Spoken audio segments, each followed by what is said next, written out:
Jadi semakin kita percaya diri dengan apa yang kita punya, tapi juga nggak berlebihan. Karena kalau percaya diri berlebihan, biasanya malah nggak mau dikritik, malah sulit untuk bisa berkembang.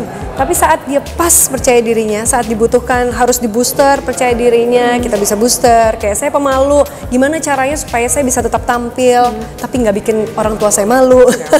Itu akhirnya saya tahu kuncinya, dimulai dari diri sendiri.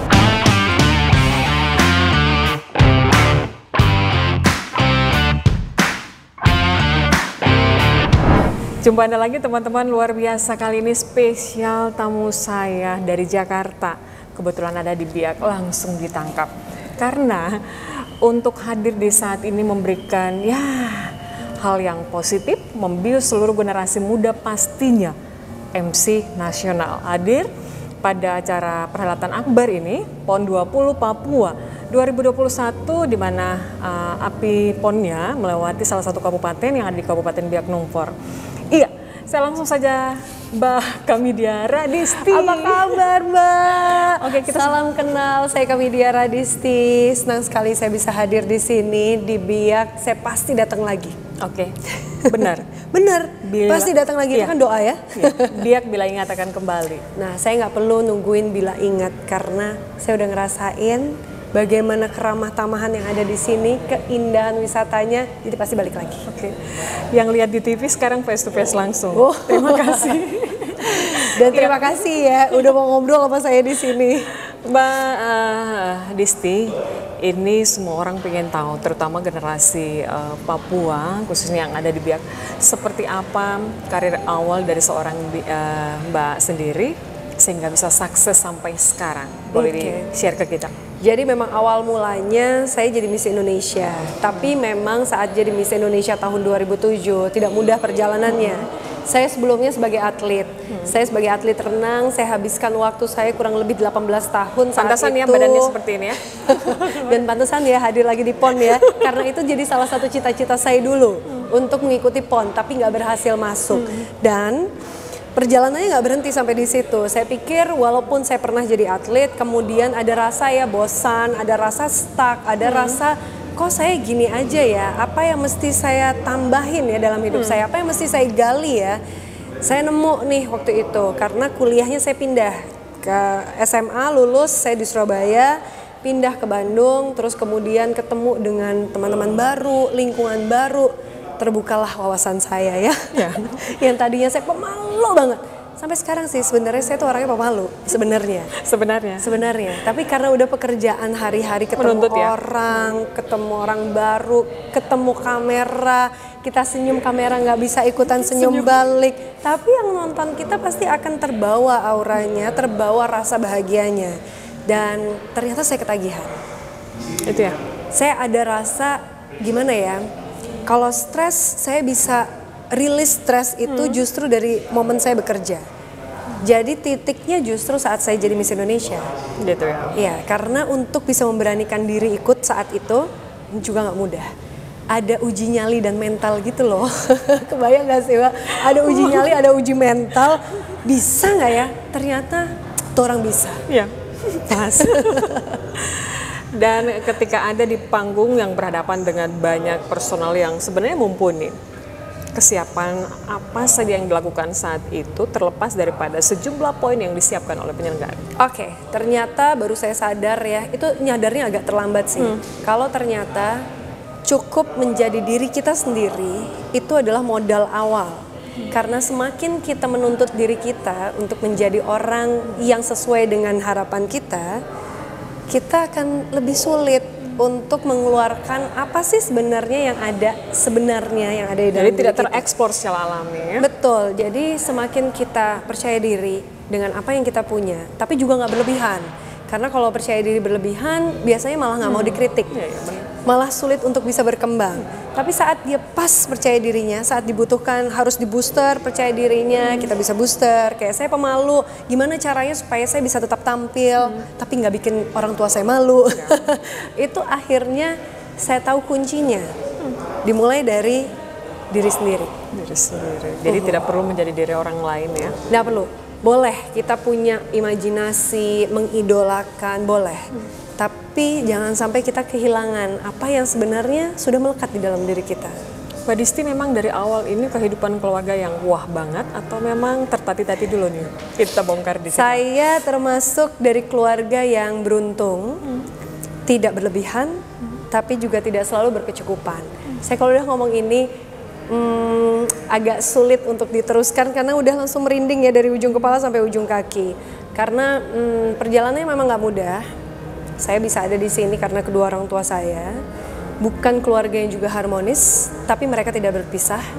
Mereka tetap membuat keluarganya seutuh mungkin dengan segala apapun kondisinya. Itu yang bikin saya sekarang sudah berkeluarga juga.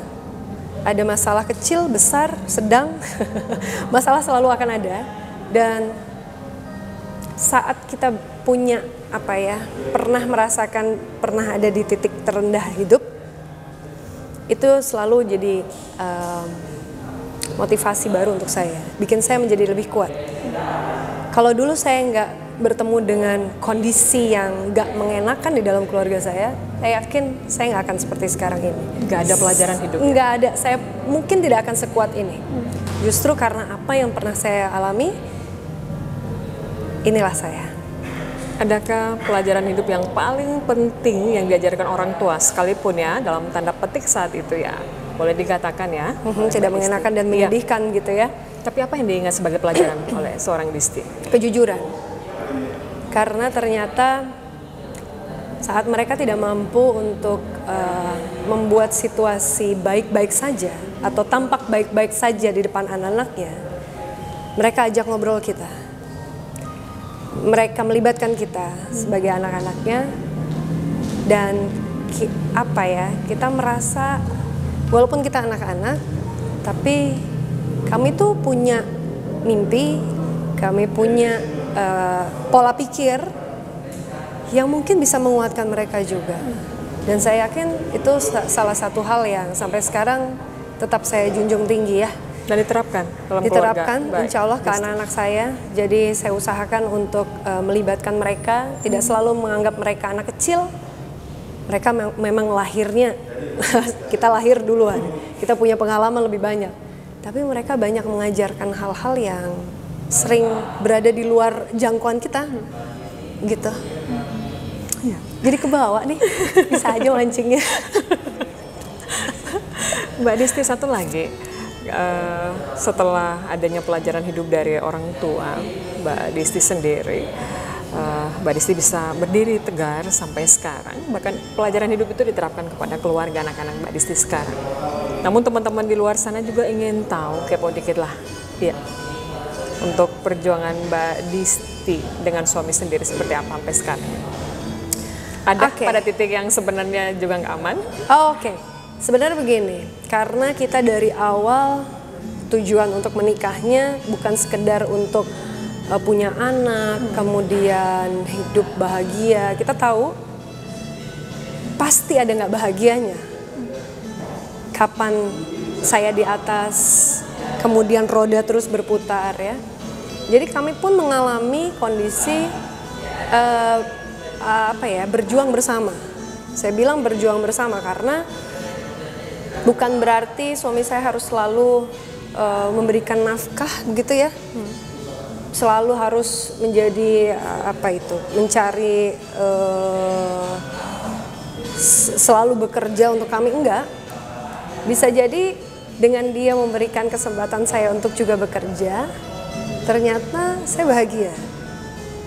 Jadi itu yang juga bikin anak-anak saya, walaupun tidak seperti ibu-ibu yang lain gitu ya. Ada beberapa teman-temannya yang bilang ibunya jago masak, ibunya pasti akan menyediakan ini dan selalu ada. Saya belum tentu ada. Tapi saya akan selalu hadir saat anak saya butuh. Dan peran yang saya nggak ada itu bisa diisi oleh suami saya. Maka saya pikir apa yang mesti saya keluhkan? Setiap masalah yang muncul, ya mari kita hadapi bersama. Semakin bersama semakin kuat.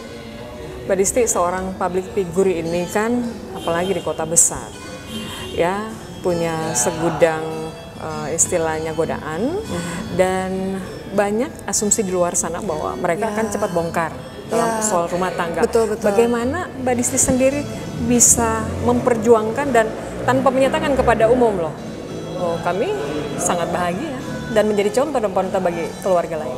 Kuncinya sebenarnya saling menghargai sih. Saya menghargai apa yang jadi pilihan suami saya. Suami saya juga menghargai apa yang saya suka dan menjadi pilihan saya. Karena kami sadar kami terlahir dari dua keluarga yang berbeda, dua kepala yang berbeda. Saat dijadikan satu untuk membangun atau bahkan mendidik anak-anaknya pun bisa berbeda. Tidak harus selalu sama. Tapi kapan porsinya saya harus diam saat bapaknya berperan menggantikan ibunya misalnya, agar anak-anak juga tahu bagaimana menghargai masing-masing. Itu yang saya tangkap sampai sekarang. Mudah-mudahan konsisten, karena saya bilang saya juga belum menikah dengan usia yang sangat panjang, belum, masih belasan tahun, masih panjang perjalanan. Anak-anak saya masih kecil, belum remaja, masih akan muncul ya dengan segala bentuk dinamikanya dengan perkembangan zaman sekarang. Jadi saling menghargai, tahu privacy masing-masing, menjaga kepercayaan yang udah dikasih, itu penting. Ya, saya senang dan sangat tertarik. Kita belum korek soal ya seorang public speaker yang luar biasa, tetapi saya terkesima dengan model rambut. Oh wow. Dari sini memang sebenarnya sudah dari dulu harus kayak gini atau gimana? Ini udah 8 tahun karena saya potong pendek seperti ini waktu anak kedua saya lahir. Tapi waktu SMA saya pernah lebih pendek dari ini. Pernah, karena kan masih berenang ya, jadi aduh kalau harus selalu selesai berenang ngeringin rambut lama. Pokoknya pinginnya simple. Simple. Jadi selesai berenang, acak-acak dikit bisa langsung sekolah. Jadi alasannya karena renang itu Kalau bukan dulu, alasan lain? Bukan, kalau dulu. Kalau sekarang juga sama. Awal mula dulu melahirkan anak kedua juga sama, biar simple. Karena ada anak yang pertama, anak kedua, waduh kalau saya masih harus ngeringin rambut sama intinya. Biar simple, nggak kelamaan nunggu ibunya dandan. Ternyata ketagihan, terus saya jadi udah mulai bisa potong rambut sendiri karena pandemi. Tapi suami sama anak-anak ya aware aja? Ya kalau anak-anak sih udah mulai protes ya, nggak mau dipanjangin lagi. Belum lagi kalau lihat foto ibunya yang dulu rambutnya panjang, mereka suka bilang, nggak cocok sih Bu, bagus yang sekarang. Tapi mereka bilang lagi, kapan Ibu rambutnya dipanjangin lagi, kok rambutnya kayak bapak terus sih gitu. Kalau bapaknya nggak pernah protes sih untungnya ya. Mbak sering di depan layar nih ketemu dengan teman-teman media, alergi nggak untuk soal yang satu ini, terutama teman media kadang-kadang wawancara apa padahal nanti lainnya lain lagi gitu? Enggak sih, karena mungkin saya juga bukan seperti selebritas yang mudah terjual ya.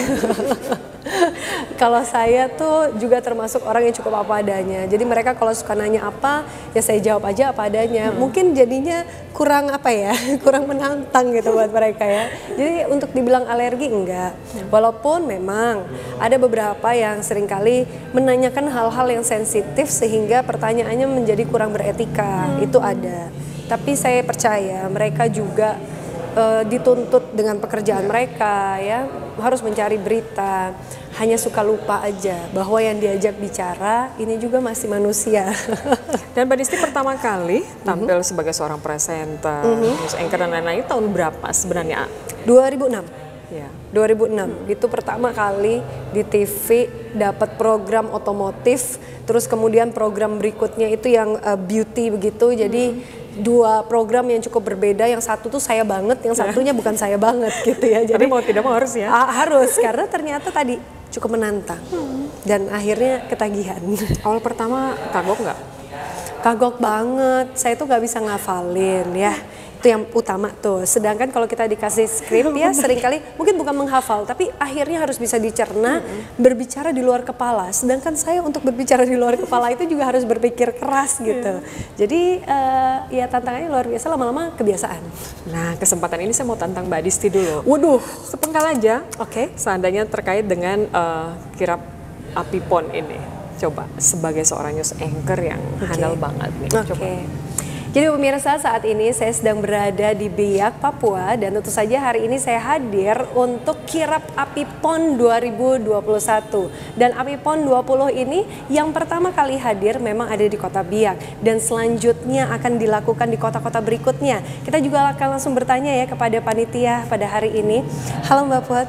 Terima kasih. Gimana Kirap PON hari ini? Apakah berjalan sesuai dengan rencana?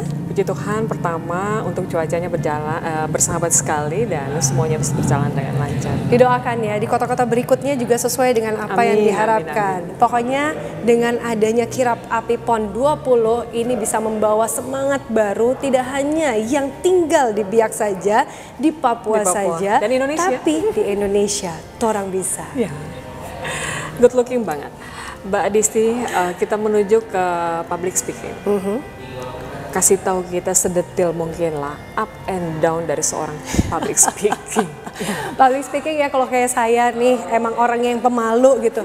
Seringkali ya dituntut dengan sesuatu yang harus cepat beradaptasi. Karena kadang-kadang perubahan-perubahan ya di hari H itu ada aja. Kita mesti bisa kalau nggak cepat beradaptasi, iya moodnya juga akan nggak cepet naik. Jadi ups and down-nya biasanya nih kalau saya ya, kalau udah mulai moodnya turun harus banyak-banyak minum atau makan yang mengandung gula kalau saya. Ini versinya Mbak Disti ya? Ini versi saya nih, kalau versi yang lain nah itu beda-beda.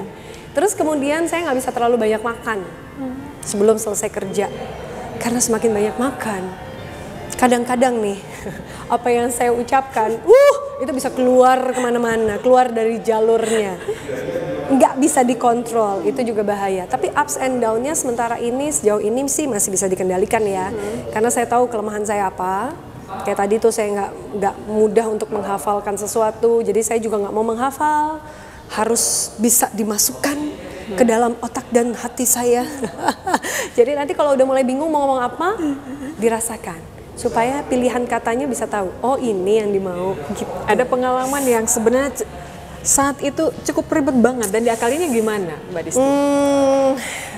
Ngakalinnya ya, jadi waktu itu pernah ada satu acara cukup resmi, tapi nggak formal-formal banget sih, tapi resmi lah ya. Di rundown, biasanya nih kalau sebelum kita ada sambutan, ada greetings dulu. Greetings VVIP ya, disiapin, ada tuh berapa list nama, tambahannya 2 kali lipat ya, nggak cukup kertasnya, jadi kita tambah.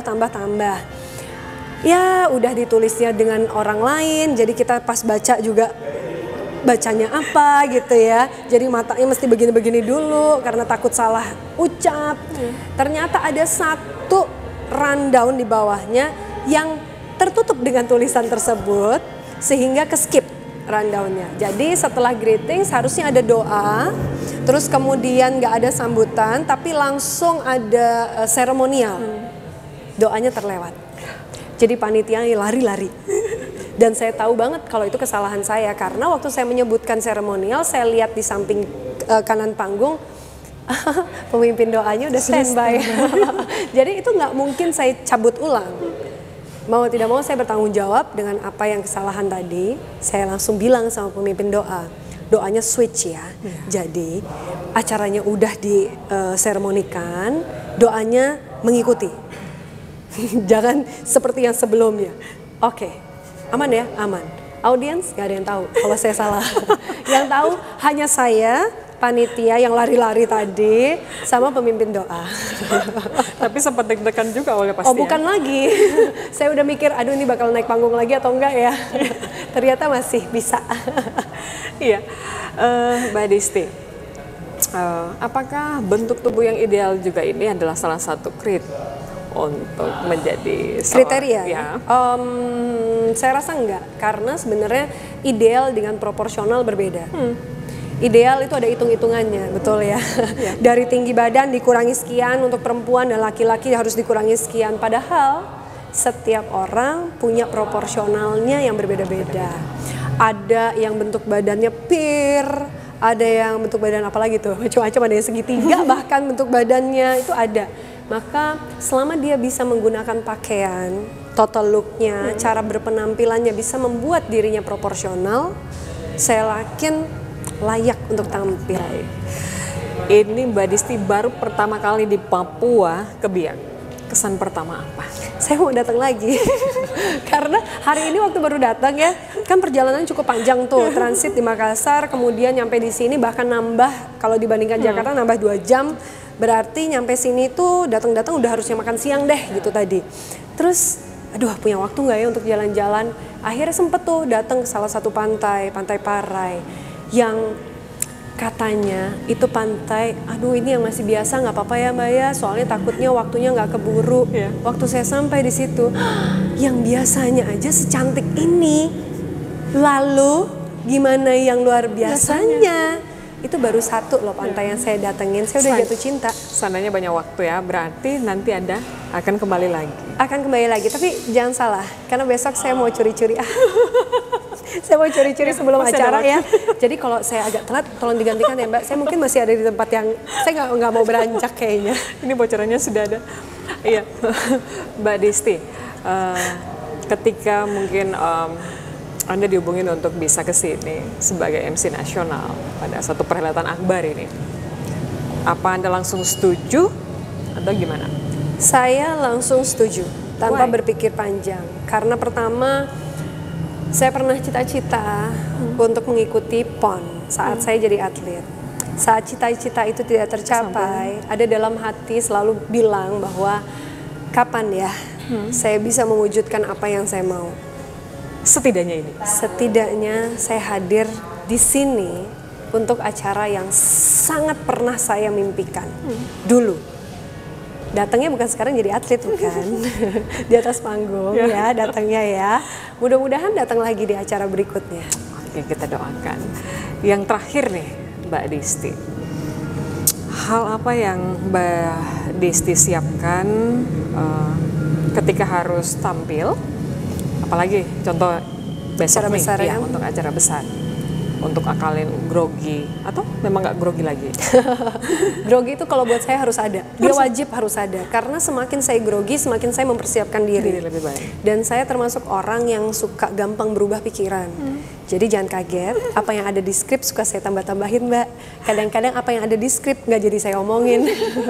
Sering begitu, jadi karena itu bentuk groginya saya. Jadi kalau saya punya partner biasanya saya akan bilang, saya sering kali membuat improvisasi, walaupun tidak akan jauh-jauh dari area itu. Saya pasti akan kembali lagi ke rundown, nggak mungkin enggak. Karena apa? Saya ingin membuat diri saya nyaman. Nah, biasanya kalau udah grogi nih, yang pertama kali bisa membantu atau ngebooster adalah bagaimana saya mengendalikan diri. Atur nafas, penting banget. Kuasai materinya. Apa yang boleh dan tidak boleh dikatakan itu kunci. Tapi sama, seringkali ya apa yang nggak boleh dikatakan udah telanjur tuh nempel ya karena nanya. Jadi itu pernah saya hilangkan. Saya nggak mau tahu apa yang kira-kira nggak boleh. Karena semakin saya tahu, semakin nempel, malah bisa kelepasan gitu. Jadi ini tergantung karena setiap orang juga punya stage-nya berbeda-beda dan ada stage yang kadang saya begini, kadang saya begitu, ada. Jadi mari kita kenali diri kita. Ya. Yang terakhir, motivasi untuk generasi muda. Memang tadi awal Mbak Disti bilang tidak boleh jadi orang lain dong, jadi diri sendiri. Tetapi jejak yang baik sehingga bisa sukses seperti Mbak Disti, ya wajar saya dibagikan rahasianya kepada generasi muda, khususnya yang ada di Papua. Yang pertama adalah selalu cintai apa yang sudah melekat di dalam diri kita. Gak perlu banding-bandingin diri kita sama orang lain karena memang kita berbeda. Tapi kita terlahir menjadi manusia yang super spesial. Kenapa saya bilang super spesial? Karena walaupun ada kemiripan sifat, ada kemiripan mungkin wajah, ada kemiripan mungkin, tapi ada detail-detail yang sebenarnya bisa muncul dan dirasakan oleh yang menyaksikan, audiensnya, yang kita suka nggak sadar, dan itu adalah kekuatan kita. Jadi sebenarnya semakin kita sering ngobrol sama diri kita sendiri, dan bahkan kalau lagi di depan publik, kita tahu etikanya, kita tahu tata keramanya, maka kita akan mengendalikan diri sehingga menjadi pribadi yang selalu lebih baik, dan lebih baik. Saya rasa itu sih Mbak. Terlepas sebagai MC nasional yang ditunjukkan atau dipercayakan di panggung ini, ada beban moral. kepada Mbak Disti sendiri, yaitu memotivasi juga masyarakat Papua Indonesia mendukung supaya Kitong bisa. Betul, karena begini, ini kebanggaan, betul. Saat kebanggaan itu sudah diberikan, saya percaya ini akan selalu ada. Ya. Jadi bukan menjadi momen sekali dan kemudian terlupakan, enggak. Tapi ini memotivasi untuk kemudian terus bangkit dan menghadirkan sesuatu yang baru. Saya percaya itu.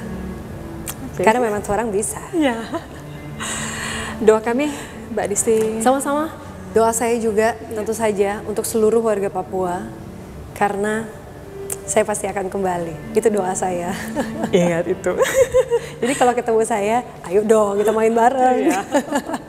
Sukses ya Mbak Disti. Sama-sama, sehat selalu juga. Pastinya untuk suami, anak-anak, keluarga pastinya, dan karirnya makin-makin menjadi berkat bagi orang lain. Amin. Iya. Di Biak aman Mbak Disti, dimanapun juga aman Papua, karena kita semua adalah bagian dari Negara Kesatuan Republik Indonesia. Dan akhirnya teman-teman, terima kasih sudah bisa mendapat ilmu yang luar biasa, wawasan yang diberikan dari seorang public figure saat ini. Semoga bermanfaat untuk Anda. Saya Popi Sokota, terima kasih. Sampai jumpa. Kasumasa.